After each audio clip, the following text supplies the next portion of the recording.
皇后雅子さまが突然のハプニングに対して取られた行動が素敵すぎると世界中で話題になりました。そのハプニングは天皇皇后両陛下が岩手県で開催された植樹祭に出席された時に起きています。台風の影響を受け強い風が吹く中での開催でした。そこで一体何があったのでしょうか。また天皇ご一家が静養のために訪れた栃木県でもハプニングがありました。その時のご一家のお振る舞いが優しいお人柄を表していると国内だけでなく海外でも絶賛されています。一体どんなハプニングで雅子さまやご一家はどんなお振る舞いをされたのでしょうか。早速行ってみましょう。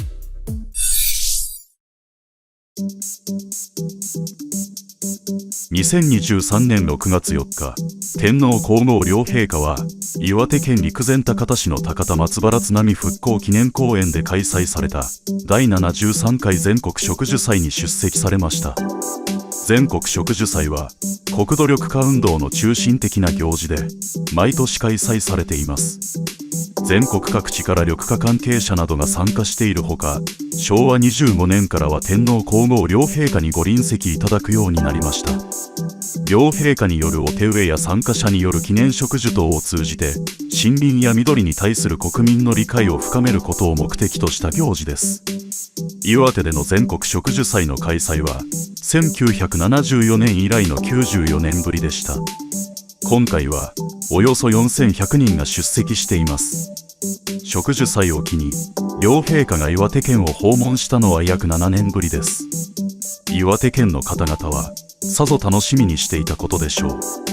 この日は台風2号の影響で植樹祭の会場も時折強い風が吹いていました。バイオリンやビオラの演奏が披露された際も強い風が吹き、譜面が飛ばされないようにスタッフが必死で抑えているという状態だったのです。天皇陛下も楽器を演奏されますので演奏を楽しまれたと同時に風の強さに少しハラハラしながらご覧になっていたかもしれません。そのような状況の中、ハプニングが起こります。会場に飾られているお花が風に吹き飛ばされてしまいました。そのお花は皇后雅子さまのお席の近くに飛ばされていたのです。思わぬハプニングにスタッフは慌てたことでしょう。式典は進行中なのに陛下のお席近くまで拾いに行っていいかどうかためらったと思います。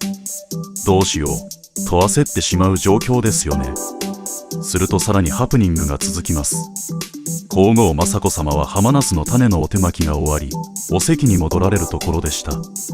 なんとその際にさりげなく飛ばされたお花を拾われたのです。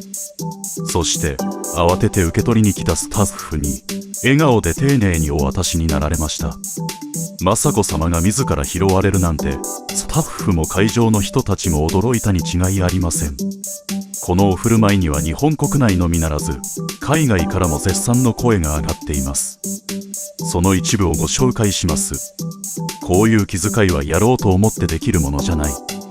普段からやっているってことだね。クイーン雅子は本当に高貴な人だ。この身分の人が自ら落ちているものを拾うなんて私の国ではありえないわ。拾ったクイーンも笑顔、渡されたスタッフも笑顔だなんて日本人は本当にすごいな。日本人は身分にかかわらず優しくて礼儀正しいんだ。このハプニングが教えてくれる。雅子さまのお振る舞いを称賛し驚いたという声が多くありました。強風で飛ばされたお花が思いがけず雅子さまのお優しいお人柄を表すきっかけになりました。ためらわずにお花を拾われるところも常に笑顔でいらっしゃるところにも雅子さまの人間性が感じられます。日頃からなさっていないととっさにできない気遣いです。きっとお住まいでも職員任せにはせず気がついたらご自身で動くのでしょうね。皇后陛下の立ち振る舞いの美しさを日本国民として誇らしく思います。また8月には天皇ご一家が栃木県那須町を静養のために訪問されました。その時のご対応も話題になっています。天皇皇后両陛下と愛子さまは那須御用邸で静養のため2023年8月21日の午後3時ごろ、新幹線で栃木県の JR 那須塩原駅に到着しました。新型コロナの感染拡大を受けて地方での静養を控えていたことから4年ぶりの那須御用邸での滞在となります。いつもたくさんの国民が那須塩原駅前に集まりご一家をお迎えしています。この日も約200人の人たちが出迎え、ご一家は手を振って応えられました。天皇陛下は集まった子供たちに、今日はありがとう。何年生ですかと声をかけていらっしゃいました。皇后雅子さまは首にひんやりアイテムをつけた女の子を見て、それは涼しくするためですか、暑いですよねと話しかけていらっしゃいます。愛子さまも、宿題はいっぱいありますかなどと気さくに子供たちに話しかけられました。このように終始和やかな雰囲気で集まった人たちと時間をとって交流されました。この15分程度の国民との交流の中にも、ご一家のお気遣いとお優しい心が現れています。実は前回4年前の訪問時、この交流は炎天下で行われました。天皇皇后両陛下はその時の様子を覚えておられます。そのため今回は猛暑の日差しを避けてもらいたいという両陛下のご意向で、日差しを遮る屋根のある場所に変更されたそうです。真夏の炎天下でずっと立っているのはとても辛いし、熱中症の危険もあります。とてもありがたいお心遣いですね。またこの日集まった人たちとご一家との間には、咲くだけでなく足元にプランターのお花が置かれていました。このプランターは動線も考えて配置されていたのです。一定の場所までお進みいただき、集まった人たちとの交流をしていただいた後にお車に乗っていただくための動線です。一区切りついたところから曲がってお進みいただくため、プランターは直角に並べて置かれていました。ところがそうとは知らない天皇陛下がプランターの位置を気にせずそのまま直進すると、その時にハプニングが起こりました。天皇陛下の後に続いた皇后雅子さまが足元に置いてあったプランターに足を取られてしまわれたのです。スタッフはヒヤリとしたに違いありません。とっさに陛下と愛子さまが雅子さまを気遣われ大事には至りませんでした。本来ならこのような事態になる前にスタッフがしっかりとご案内すべきだと批判が集まるところです。しかし天皇皇后両陛下も愛子さまも無事を確認した後は笑顔でその場を収められました。そして何もなかったかのようにまた集まった人たちと交流をなされたのです。後で天皇陛下はあそこが動線になっていたのですねとおっしゃられたそうですが、それ以外は何もおっしゃっていません。もしかしたら交流場所はここまでだったのだと途中でお気づきになられたかもしれませんね。それでもせっかく暑い中長い間待っていただいたのだからと集まった人たちとの交流を続けられたことがわかります。御用邸へ出発されるため出迎えに来た栃木県知事らに挨拶をされている時、またしても思いがけないことが起こります。集まった人たちの中から怒声が聞こえてきました。なんだよ、なんでそこに立つんだよ。これは両陛下と愛子さまの後ろに立っていた警備員への言葉でした。おそらくその人からは警備員が視界を遮っていてご一家のお姿が見えにくかったのでしょう。警備員の方も職務を全うするためご一家の後ろに立つのは仕方のないことです。その行為に心ない言葉を浴びせるなんてひどいですよね。しかしここでもご一家は嫌な顔一つしません。その瞬間両陛下と愛子さまはすぐにその声の方に体を向けられ笑顔で何度も手を振ってくださったのです。警備員の方へのお気持ちも含め全方位にお心配りをするご一家の様子に国内外から感動の声が寄せられています。海外の反応を一部ご紹介します。セキュリティが陛下の背後をお守りするのは当然のことだ。それに暴言を吐く日本人もいるんだな。日本は治安が良すぎるせいで分かっていないのかな。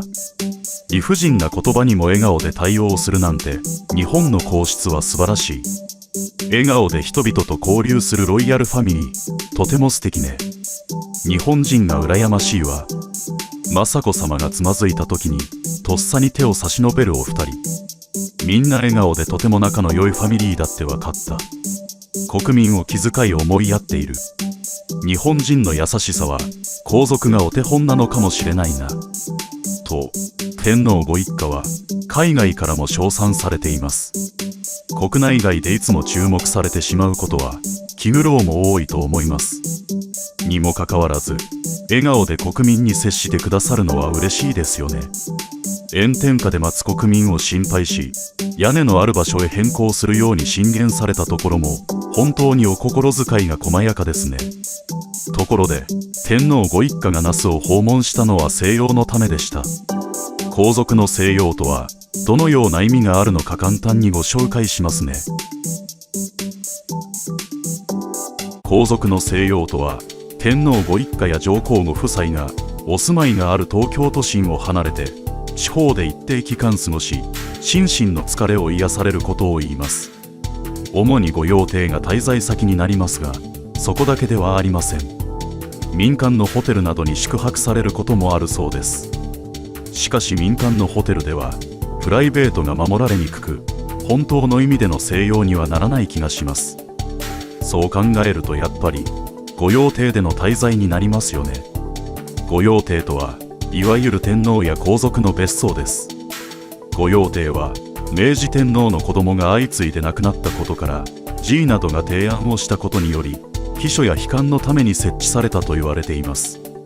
かつては箱根や日光といった山間部の清涼の地や温暖な海沿いの地などに合わせて10カ所以上ありました。上皇様が戦時中に疎開されたのも沼津や日光の御用邸だったそうです。現在は栃木県那須町の那須御用邸の他に、神奈川県葉山市の葉山御用邸、伊豆半島の静岡県下田市にある須崎御用邸の3つが使われています。冷暖房設備が整っている現代では、病気療養や健康維持のために過ごしやすい気候の土地に滞在するという意味での静養は当てはまらないかもしれません。しかし天皇ご一家や上皇ご夫妻、それに皇族の方々のご公務は多忙です。また24時間そのお立場にあり、常に人に見られているというストレスは一般人には計り知れません。日常を離れて静養先で過ごされる時間は心身ともにリフレッシュできる貴重な機会になっているのでしょう。静養先に到着しても国民と交流してくださる天皇ご一家、お優しい天皇ご一家がお心を痛めることがないよう、国民もマナーを大事にしたいですね。よかったらコメント欄で皆さんの意見や感想も聞かせてください。最後までご視聴いただきありがとうございました。動画を見て面白かったと思ったらぜひ高評価、チャンネル登録もお願いします。それではまた次回の動画でお会いしましょう。